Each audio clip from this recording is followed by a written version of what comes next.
আসসালামু আলাইকুম। সবাই কেমন আছেন? আশা করি সবাই ভালো আছেন। আজ আপনাদের জন্য নিয়ে এসেছি গল্পের চতুর্থ পর্ব।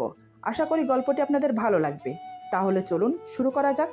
আমার হাতে থাপ্পড় খেয়ে তমাল হিংস্র বাঘের মতো ফুঁসতে থাকে। আমার কথাগুলো হজম করতে পারলেও এখন মনে হচ্ছে আমার থাপ্পড় দুটো হজম করতে পারিনি। হঠাৎ সে আমাকে ধাক্কা দিয়ে বিছানায় ফেলে দিল। তবে আমার ওড়নার এক মাথা এখন ওর হাতে ধরা আছে। এবার আমি ভয় পেয়ে গেলাম। আমি কাপা কাপা গলায় বললাম, দেখুন, ভালো হবে না বলে দিচ্ছি। আমি কথাগুলো শেষ করা মাত্রই ফাহিম রুমে এসে তমালের শার্টের কলার ধরে ঠাস করে দুটো থাপ্পড় লাগিয়ে দিল। এরপর শাশুড়িমা রুমে এসে বলে, ফাহিম, ওকে এক্ষুনি আমার বাড়ি থেকে বের করে দে। আপন বুঝে ঘরে কাল সাপ পুষেছি। তমাল বুঝতে পারলো ও ধরা পড়ে গেছে। তারপরও নিজেকে বাঁচাতে সে বলে, ভাইয়া, বিশ্বাস করো, আমি কিছু করিনি। তোমার বউ আমার কাছে এসেছে। ফাহিম আরও একটা তমালকে কষিয়ে থাপ্পড় মেরে বলে, ইভাকে আমি কয়েকদিন ধরে চিনলেও ওকে আমি ভালো করে জানি ও কেমন মেয়ে। অন্যের উস্কানিমূলক কথা শুনে বউকে অবিশ্বাস করব, এত বড় বোকামি আমি করব না। ইভাকে তুই আমাদের বাড়িতে প্রথম দিন এসে থেকেই উত্ত্যক্ত করা শুরু করেছিস, সেটা আমি প্রথম দিন থেকেই বুঝেছি। তারপরও কিছু বলিনি, কারণ আমি চেয়েছিলাম ইভা নিজে থেকে আমাকে সবকিছু ভরসা করে বলুক, কিন্তু সে বলেনি। অবশেষে ও আমাকে আজকে অফিস থেকে আসার পর তোর ব্যাপারে বলে। এরই মধ্যে মা বলে, শুধু তুই না, ইভা আমাকেও বলেছে, কিন্তু ও আমাকে বারণ করেছে কিছু বলতে, যাতে ওকে হাতে নাতে ধরতে পারি। তমাল নিজেকে বাঁচাতে আবার বলে, তোমরা আমাকে মিথ্যে অপবাদ দিচ্ছ।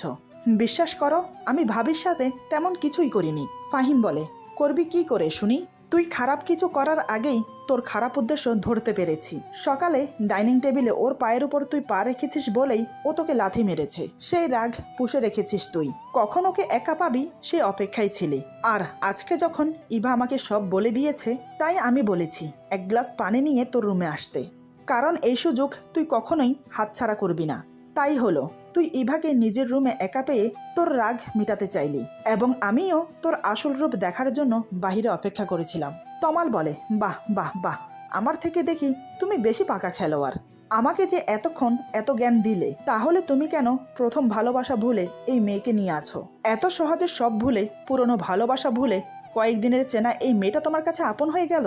এতক্ষণ চুপ করে থাকলেও আমি এবার আর চুপ থাকতে পারলাম না। স্বামীর অপমান কোনো মেয়ে সহ করে না। তাই আমি বললাম, এই মানুষটা তার ভালোবাসার মানুষকে ঠকিয়ে আমাকে নিয়ে থাকছে না। এমনকি এক মুহূর্তের জন্য ঈশা আপুকে ভুলেনি। তার ভাগ্যে ভালোবাসার মানুষ বেশি দিন ছিল না। শুধুমাত্র তার বাচ্চাদের জন্য আমাকে বউ করে এই বাড়িতে এনেছে। তাই বলে আমার স্বামীকে যে কেউ এসে অপমান করবে, সেটা আমি সহ করব না। তবে একটা কথা মনে রেখো, আমার স্বামীর নামে আরেকটা খারাপ কথা বললে জিভ টেনে ছিঁড়ে ফেলবো। ততক্ষণে শাশুড়ি মা তমালের সব ব্যাগ গুছিয়ে এনে ওর গায়ে ছুঁড়ে মেরে বলে, আমার বাড়ি থেকে বের হ। তারপর ফাহিম দরজা খুলে ওকে ঘাড় ধাক্কা দিয়ে বের করে দিল। মা নিজের রুমে চলে গেল। রাতে কারো খাওয়া হলো না। ফাহিম রুমে এসে বারান্দায় গিয়ে সিগারেট টানতে শুরু করে। তমালের কথায় কষ্ট পেয়েছে সেটা খুব ভালোভাবে বুঝেছি। সিগারেটের গন্ধে বাচ্চাদের কষ্ট হবে, তাই ওদের মায়ের রুমে দিয়ে এসে ফাহিমকে বললাম, নিজেকে এত কষ্ট দিয়ে কি লাভ হয় বলুন তো? আপনার যে দুটি মেয়ে আছে সেটি ভুলে যান কেন? ওদের নিয়ে সময় কাটান, দেখবেন তাতে আপনার কষ্ট কমে যাবে। ফাহিম আমার কথার উত্তর না দিয়ে প্যাকেট থেকে আবার একটা সিগারেট বের করে জ্বালালো।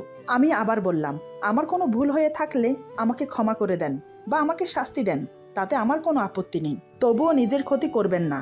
আমি, মা, মাহিরা, মাইশা, সবার ভরসা আপনি। আপনাকে কষ্টে থাকতে দেখলে আমাদের কষ্ট হয়, সেটা কি বোঝেন?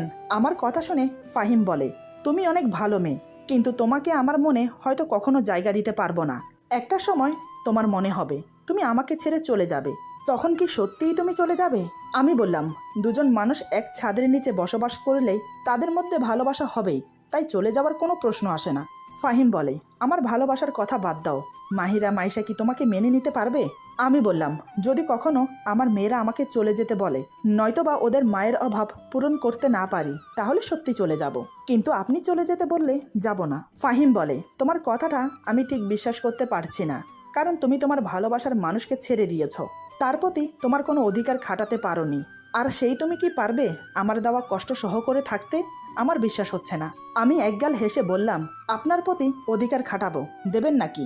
ফাহিম বলে, না না, আমার প্রতি কেন অধিকার খাটাবে? আমি বললাম, বারে, আপনি তো আমার স্বামী, আপনার প্রতি তো আমার সবচেয়ে বেশি অধিকার। ফাহিম বলে, সে যাই হোক, এখন ঘুমোতে যাও। আমি বললাম, জানেন, আপন মানুষ কষ্ট দিয়ে কথা বললে তখন সেটা কলিজায় গিয়ে ব্যথা লাগে। এই বলে আমি মায়ের রুমে চলে গেলাম। আমাকে দেখে মা বলে, তুমি এসে ভালো করেছো, দেখো না ওরা আমার কাছে ঘুমোচ্ছে না। আমি বললাম, মা ওদের নিয়ে আমি আপনার সাথে ঘুমোবো। মা বলে, কেন মা, ফাহিমের সাথে কি তোমার রাগারাগি হয়েছে?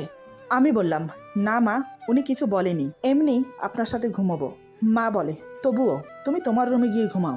আমি বললাম, আপনার মেয়ে যদি বায়না করতো আপনার সাথে ঘুমানোর জন্য, তাহলে কি ফিরিয়ে দিতেন? আসলে মাকে একটু ইমোশনাল ব্ল্যাকমেল করলাম, কারণ ফাহিমকে এখন থেকে আমি প্রতি পদে পদে বোঝাবো জোর করে কখনো সবসময় অধিকার খাটানো যায় না। মা বলে, আচ্ছা তোমরা আমার সাথে ঘুমাও।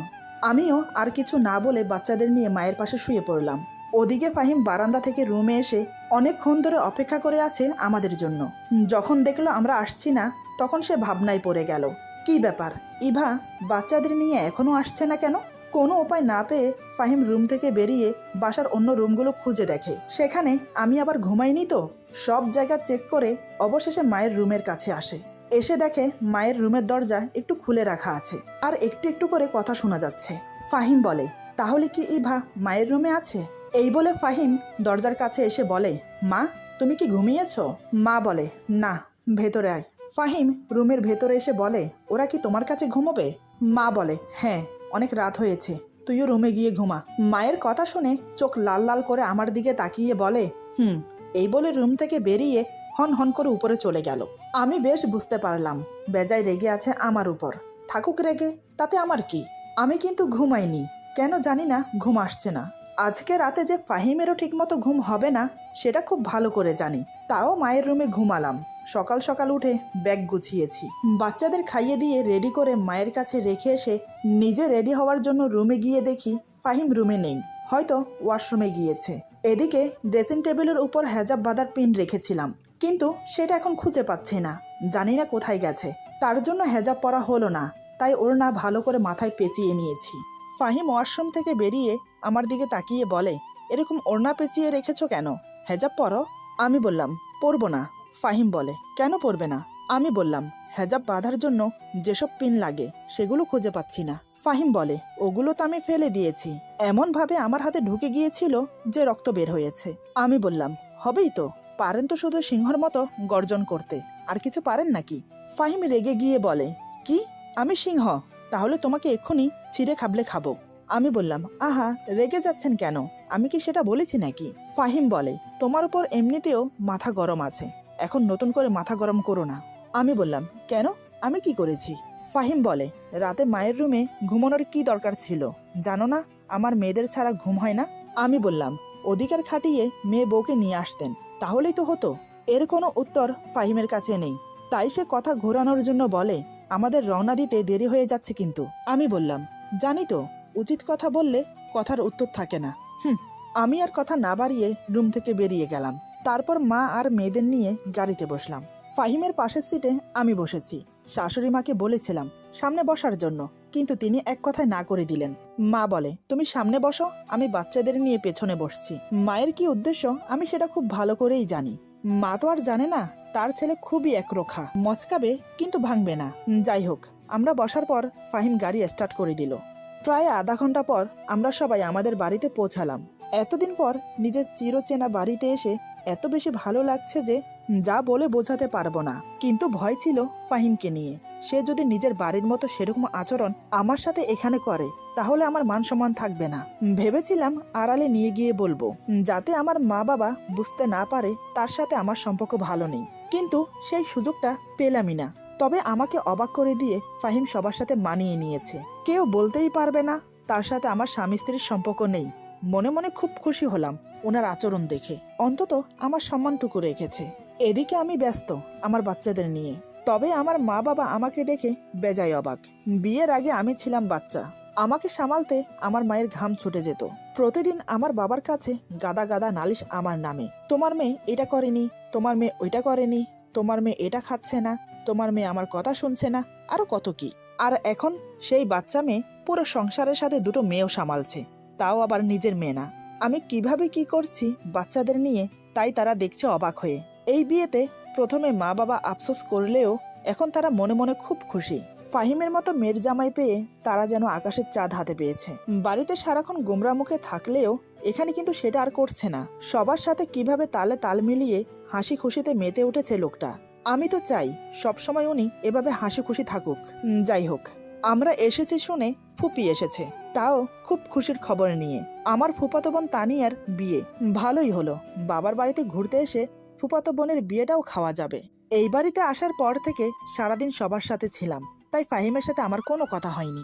সন্ধ্যার দিকে নিজের রুমে এসে দেখি ফাহিম শুয়ে শুয়ে ফোনে গেম খেলছে। আমাকে দেখা মাত্র বলে, তোমার ফুফাতো বোনের বিয়ে বলে কথা, তোমার শপিং করতে হবে না? আমি বললাম, হ্যাঁ শপিং তো করতেই হবে, কিন্তু আপনার টাকায় না। আমার কথাটা মনে হয় ওনার ইগোতে গিয়ে লাগলো। ফাহিম বলে, তোমার খুব বেশি জিদ, তাই না?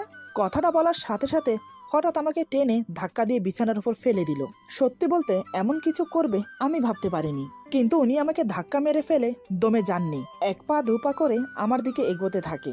এবার আমি ঘাবড়ে যাই, আসলে ওনার উদ্দেশ্য কি? আমি পেছোতে পেছোতে বললাম, আমার কাছে এগোবেন না, ভালো হবে না বলে দিচ্ছি। আপনি আমার স্বামী হলেও আপনার কোনো অধিকার নেই আমার প্রতি জোর খাটানোর, কারণ আপনি নিজেই আমাকে স্ত্রীর অধিকার দেননি। কথাগুলো বলতে বলতে কিছুটা পিছিয়ে গিয়েছিলাম, কিন্তু কোনো লাভ হলো না। ফাহিম আমার পা ধরে হ্যাঁচকা টান দিয়ে ওর সামনে নিয়ে আসে। আমি কিছু বুঝে ওঠার আগেই হঠাৎ এক হাতে আমার কোমর শক্ত করে চেপে ধরে, অন্য হাতের আঙ্গুলগুলো আমার চুলের খোপার মাঝে গলিয়ে শক্ত করে চেপে ধরে। আমার শরীরে বিদ্যুৎ চমকানোর মতো শিহরণ খেলে গেল। আমি এখন ওনার বাহু বন্ধনে বন্দী। ফাহিম চোখ বন্ধ করে আমার নাকের সাথে নাক ঘেঁষে চলেছে। ধীরে ধীরে হাতের বাঁধন আর শক্ত হতে লাগলো। আমিও আস্তে আস্তে ওনার বুকের সাথে মিশে যাচ্ছি। সে এক অন্যরকম অনুভূতি। ওই অবস্থা থেকেই ফাহিম বলে, তোমাকে কি আমি বারণ করেছি যে আমার প্রতি অধিকার খাটাতে পারবে না? ওনার কথা শুনে এক ঝটকায় নিজেকে ছাড়িয়ে নিলাম। তারপর রুমের দরজা বন্ধ করে দিয়ে ফাহিমের শার্টের কলার ধরে দেয়ালের সাথে মিশিয়ে বললাম, বাসর রাতে আপনি যে কথাগুলো বলেছেন আমি সেগুলো ভুলে যাইনি, তবুও এখন যখন বলছেন অধিকার খাটাতে, তাহলে হয়ে যাক। হঠাৎ আমার এমন পরিবর্তন দেখে ফাহিম কিছুটা থতমত খেয়ে যায়। ফাহিম আমতা আমতা করে বলে, মামা মানে কি? আমাকে ছাড়ো তো। আমি বললাম, কেন ছাড়বো? আপনিই তো বলেছেন অধিকার খাটাতে, তাই তো আমার অধিকার আমি বুঝে নিচ্ছি। ফাহিম বলে, না না, আমি তো এমনি বলেছি, দেখতে চেয়েছি তোমার সাহস আছে কিনা। আমি বললাম, ও তাই বুঝি? ওকে কোনো কথা বলতে না দিয়ে আমার হাত দিয়ে ওর চোখ চেপে ধরে ওর পায়ের উপর আমার পা রেখে গালের সাথে গাল লাগিয়ে বললাম, স্বামী স্ত্রীর মধুর সম্পর্কে কোনো বাধাই আর থাকবে না। ফাহিম বলে, ইভা তুমি এসব কি করছো? মাথা ঠিক আছে? আমি বললাম, না গো, আপনার প্রেমে ডুবে আছি। ফাহিম চোখ বন্ধ করতেই মনে পড়ে গেল ঈশা আপুর কথা, তাই সে আমাকে এক ধাক্কা মেরে সরিয়ে দিল। আমি ছিটকে গিয়ে ড্রেসিং টেবিলের সামনে গিয়ে পড়ি। নিজেকে কোনোভাবে সামলে সোজা হয়ে দাঁড়াই। ফাহিম রাগে গজগজ করতে করতে বলে, বাপের বাড়িতে এসেছো বলে কি যা ইচ্ছে হয় তাই করবে নাকি? নিজেকে কি মনে করো? তুমি আমার উপর ঢলে পড়লে আমি নিজেকে কন্ট্রোল করতে পারবো না, আর সেই সুযোগটা কাজে লাগিয়ে তুমি আমার প্রতি স্বামীর অধিকার খাটাবে কি, তাই তো? উনার কথা শুনে এবার আমার রাগটা মাথায় চড়ে বসলো। উনাকে আর কথা বলতে না দিয়ে আমি বললাম, ব্যাস থামুন। আপনি কি মনে করেছেন আপনার প্রেমে হাবুডুবো খাচ্ছি আমি? আপনাকে ভালোবাসা আমার পক্ষেও কখনো সম্ভব না। শুধুমাত্র আপনি বললেন যে অধিকার খাটাতে, তাই এসব করেছি। কিন্তু দেখলেন তো, যে অধিকার দেয় না তার প্রতি অধিকার খাটাতে গেলে উল্টো আঘাত পেতে হয়। তাই আপনাকে আমিও বলে রাখি, আমার প্রতি কোনো অধিকার খাটাবেন না। আমার কথাগুলো শুনে ফাহিম প্রচুর রেগে যায়। এখন যদি ওদের বাড়িতে এমনটা হতো, হয়তো এতক্ষণে কানের নিচে একটা লাগিয়ে দিত। আমার বাবার বাড়ি বলে বেঁচে গিয়েছে। ফাহিম আর দাঁড়ালো না, দরজায় একটা লাথি মেরে বাহিরে চলে গেল। আমিও নিজেকে স্বাভাবিক করে সবার সাথে গল্প করতে লাগলাম, যদিও তখন ফাহিম বাসায় ছিল না। এদিকে শাশুড়ি মা সারাদিন মাহির আর মাইশাকে তার কাছে রেখেছে, কিন্তু রাতে ওদের ছাড়া আমার ঘুম আসবে না। তাই আমি মায়ের রুমে গিয়ে দেখি ওরা দুজন কান্না করছে। আমি সাথে সাথে ওদের কোলে নিয়ে দেখি গা হালকা গরম, মনে হয় জ্বর আসছে। আমি চিন্তিত মুখ নিয়ে মায়ের দিকে তাকিয়ে বললাম, মা ওদের গা তো গরম, মনে হয় জ্বর আসছে। মা বলে, হ্যাঁ তাই তো দেখলাম, তোমাকে বলবো বলে ভেবেছিলাম, কিন্তু তুমি সবার সাথে ছিলে তাই আর বলা হয়নি। আমি বললাম, মা আপনি এটা একদম ঠিক করেননি, আমার মেয়েরা আমার কাছে সবার আগে। আমার কথা শুনে মা বলে, তোমার যে পরিস্থিতিতে বিয়ে হয়েছে সেখানে তুমি বাচ্চাদের নিয়ে এত ভাবো? আমি বললাম, আমি ওদের মা, এটাই বড় সত্যি, আর কিছু না। মা বলে, আমার ভুল হয়ে গেছে, তুমি ওদের নিয়ে বসো, আমি গিয়ে ফাহিমকে বলি ওষুধ নিয়ে আসতে। মা গিয়ে ফাহিমকে বলল ওষুধ নিয়ে আসতে, কিন্তু এত রাতে ফার্মেসি বন্ধ, তাই ওষুধ আনতে পারিনি। এদিকে বাচ্চাদের বিছানায় শুয়ে দিলেই কান্না করে। তাই আমি মাহিরাকে কোলে রেখেছি আর মা মাইশাকে কোলে রেখেছে। মা সারাদিন অনেক কষ্ট করেছে দেখে ফাহিম মাইশাকে কোলে নিয়ে মাকে ঘুমোতে পাঠালো। মা চলে যাওয়ার পর দুজনে চুপ করে বসে আছি। অনেকক্ষণ পরে নীরবতা ভেঙে ফাহিম বলে, এই একটা কথা বলবো? আমি বললাম, বলুন। ফাহিম বলে, আসলে সন্ধ্যার সময়ের ঘটনাটা। আমি ওনাকে থামিয়ে দিয়ে বললাম, ওসব নিয়ে কিছু শুনতে চাই না। ফাহিম বলে, রাগ করেছো তাই না? আমি বললাম, রাগ করব কেন? আপনার সাথে কি আমার রাগ অভিমানের সম্পর্ক নাকি? ফাহিম বলে, সরি। আমি বললাম, সরি বলার দরকার নেই। ফাহিম বলে, তুমি তো জানো প্রথম ভালোবাসা ভুলে যাওয়া সম্ভব না, আবার যদি সে অকালে চলে যায় তাহলে বোঝো কতটা কষ্ট পেতে হয়। আমি বললাম, বুঝেছি।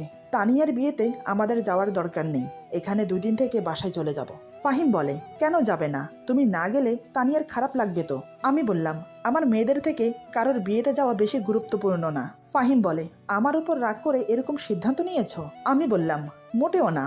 আমার মেয়েদের ভালোর জন্য আমি সবকিছু করতে পারি, কেউ পাশে থাক বা না থাক আমার মেয়েরা আমার পাশে সব সময় থাকবে, এটা আমার বিশ্বাস। ফাহিম বলে, আচ্ছা ঠিক আছে, তুমি যা বলবে তাই হবে। ফাহিম আমার সাথে আর কোনো কথা বাড়ালো না, আমিও কোনো কথা বললাম না। মেয়ে দুটো অসুস্থ হওয়ার কারণে সারা রাত ঘুমোতে পারিনি। সকালে ওষুধ খাওয়ানোর পরে বাচ্চাদের জ্বর কমে যায়। 2 দিন আমাদের বাড়িতে থেকে শ্বশুর বাড়িতে চলে এলাম। এই 2 দিন ফাহিমের সাথে প্রয়োজন ছাড়া তেমন কোনো কথা বলিনি। আসলে ওনার থেকে দূরত্ব বজায় রাখার চেষ্টা করছি, তাই কম কথা বলে এড়িয়ে যাওয়াই ভালো। এভাবে প্রায় বেশ কয়েকদিন কেটে গেল। একদিন মায়ের কাছে শুনলাম ফাহিমের ভাই রিফাত পড়াশোনা শেষ করে আজকে নাকি দেশে ফিরছে, সেজন্য অনেক রান্নাবান্না করতে হয়েছে। রিফাত পড়াশোনার সূত্রে লন্ডনে থাকতো। দুপুরে রান্না শেষ করে ওর জন্য আমরা ওয়েট করছি। দুপুর ঠিক 1:30টার সময় কলিং বেলের শব্দ শুনে মা গিয়ে দরজা খুলে দেখে রিফাত এসেছে, সাথে করে একটা মেয়েকেও নিয়ে এসেছে। রিফাত মায়ের পায়ে সালাম করে বলে, সরি মা, তোমাদের না জানিয়ে বিয়ে করেছি, আমাদেরকে ক্ষমা করে মেনে নাও। রিফাতের মুখে এই কথা শুনে মা খুব কষ্ট পায়। মা বলে, তোর কি একটাবার আমাদের জানানোর দরকার ছিল না? বল। রিফাত কিছু বলতে যাবে তার আগেই মেয়েটি পাশ থেকে বলে, রিফাত আমাকে বলে দাও আমরা কোন রুমে থাকবো, আমার অনেক মাথা ব্যথা করছে, কাউকে বলো আমার জন্য চা বানিয়ে রুমে নিয়ে আসতে। তখন কিন্তু ফাহিম ছিল না, সে রুমে আছে বাচ্চাদের কাছে। আমি শাশুড়ি মায়ের পাশে দাঁড়িয়ে আছি। মেয়েটির কথা শুনে আমিও বেশ অবাক হলাম, তবে কিছু না বলে চুপচাপ দাঁড়িয়ে আছি। কিন্তু মা মেয়েটির কথা শুনে রেগে মেগে আগুন হয়ে গেল। মা রিফাতকে উদ্দেশ্য করে বলে, তোর বউয়ের সাহস তো কম না, আমার বাড়িতে আসতে না আসতেই চা বানাতে হুকুম করে। মায়ের কথার উত্তরে মেয়েটি বলে, আপনি বোধহয় আমার শাশুড়ি মা তাই না? তাহলে উনি তো আমার জন্য চা বানাতে পারে। মেয়েটি আমাকে উদ্দেশ্য করে বলে। ওর কথা শুনে আমি আরো বেশি অবাক হলাম। দেবরের বউ প্রথম দিন শ্বশুর বাড়িতে এসে আমাকে হুকুম করলো তার জন্য চা বানিয়ে তার রুমে দিয়ে আসতে। তবে আমি কিছু বলতে পারিনি, কারণ আমার স্বামীর প্রতি আমার কোনো অধিকার নেই। সেখানে তাদের বাড়ির কারোর সাথে জোর গলায় কথা বলা আমার জন্য মানায় না।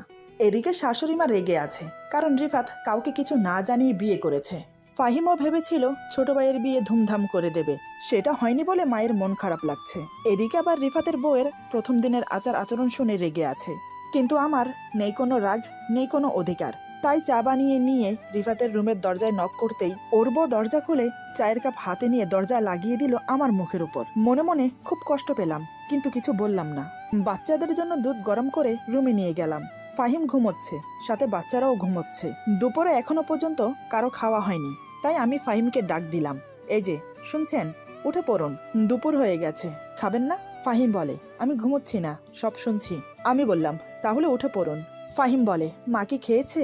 আমি বললাম, না, রুমের দরজা বন্ধ করে রেখেছে। ফাহিম বলে, রিফাত হঠাৎ করে বিয়ে করেছে, এটা মা মেনে নিতে পারেনি।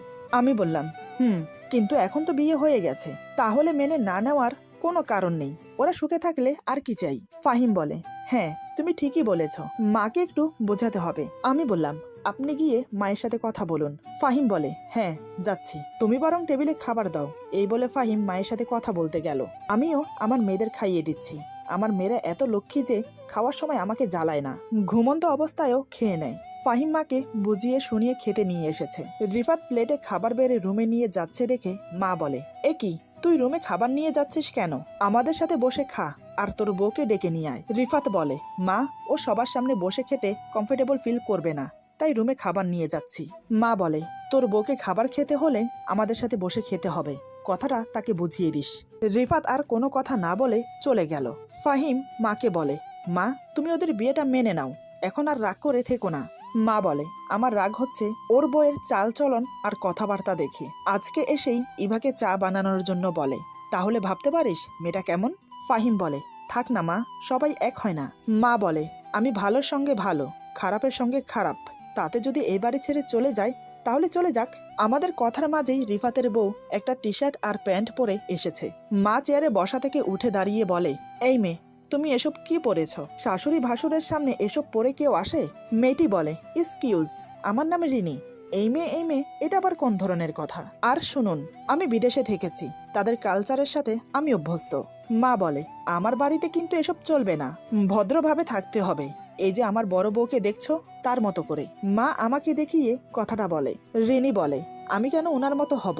উনি একজন বিবাহিত পুরুষকে বিয়ে করেছে, আমি তো তা করিনি। কারো সঙ্গে আমার তুলনা করবেন না। আর হ্যাঁ রিফাত, তোমাকে না বলেছি আমার খাবার আমার রুমে দিয়ে এসো? এই বলে রিনি রুমে চলে গেল। ওর পেছন পেছন রিফাতও চলে গেল। মা খাওয়া ছেড়ে উঠে নিজের রুমে গেল। আজকে কারো খাওয়া হবে না, বুঝে গেছি। ফাহিমও আদা খাওয়াতে হাত ধুয়ে উঠে গেল। তাই আমিও সবকিছু গুছিয়ে পরিষ্কার করে এক কাপ চা বানিয়ে নিয়ে বারান্দায় গিয়ে বসি। যখন আমার মন মেজাজ খারাপ হয় তখন একটু চা খেলে শান্তি লাগে। এদিকে আমি চায়ের কাপে চুমুক দিতেই ফাহিম এসে বলে, ভর দুপুরে চা না খেয়ে ভাত খেলে তো পারো। আমি বললাম, না, খিদে নেই। হঠাৎ ফাহিম আমাকে বলে, তুমি এত সাদাসিধে কি শুধু বিবাহিত পুরুষকে বিয়ে করেছো বলে তাই, নাকি আগে থেকে এমন ছিলে? আমি বললাম, কোথাও কি লেখা আছে বিবাহিত পুরুষকে বিয়ে করলে সাদাসিধে থাকতে হবে? ফাহিম বলে, না কিন্তু। আমি বললাম, কিন্তু কি? আপনি তো মহাঝামেলার মানুষ। আমি কি আপনাকে বলেছি আমি সাদাসিধে থাকতে পছন্দ করি? আপনাকে বিয়ে করেছি বলে এমন সাধারণ থাকি? একটা কথা শুনে রাখুন, আমি কাউকে দেখানোর জন্য সাজি না। মন চাইলে সাজবো, নয়তো না। কেউ আমাকে ভালোবাসলে আমার সাদামাটা রং দেখে ভালোবাসবে, উজ্জ্বল রং দেখে না। সবাইকে আমার মতো ভাববেন না। আমি এমন কেউ না যে আমার সঙ্গে কাউকে তুলনা করে ভাই ভাইয়ের সম্পর্ক নষ্ট করবে বা মা ছেলের সম্পর্ক নষ্ট হবে। আমাকে নিয়ে যে যাই বলুক, আমি কিছু মনে করি না। আমাকে এমন রেগে যেতে দেখে ফাহিম বলে, তুমি এত রেগে যাচ্ছ কেন? তোমাকে খারাপ কিছু বলিনি তো। আমি বললাম, কেন? আমার রাগ করার কি কোনো কারণ থাকতে পারে না? বলুন। ফাহিম বলে, শান্ত হয়ে বলো কি হয়েছে। আমি বললাম, কিছু হয়নি, আমাকে একটু একা থাকতে দিন। ফাহিম বলে, তুমি না বললেও আমি একটু হলেও বুঝেছি তুমি কেন রেগে আছো। রিনির কথায় খারাপ লেগেছে কি, তাই না? আমি বললাম, না। ফাহিম বলে, তাহলে কি আমি প্রতিবাদ করিনি বলে তাই রেগে আছো? আমি বললাম, না। ফাহিম বলে, একদম মিথ্যে বলবে না, আমি জানি এর জন্যই তোমার খারাপ লেগেছে। আমি বললাম, কি আজব তো, আমার ভালো লাগুক বা খারাপ লাগুক তাতে আপনার কি? আমি কি আপনার আপনজন নাকি? আমার এমন কথা শুনে ফাহিম আমার দিকে কিছুক্ষণ তাকিয়ে রইল। আমার অসহায় মুখটা দেখে ওর খুব মায়া হচ্ছে। ফাহিম আমাকে কিছু না বলে আমার হাত ধরে রুমে নিয়ে গিয়ে মেয়েদের সামনে দাঁড় করায়। তারপর আমার দু হাত শক্ত করে ধরে বলে, আমার দিকে তাকাও। জানি না আমার কি হয়ে গেল।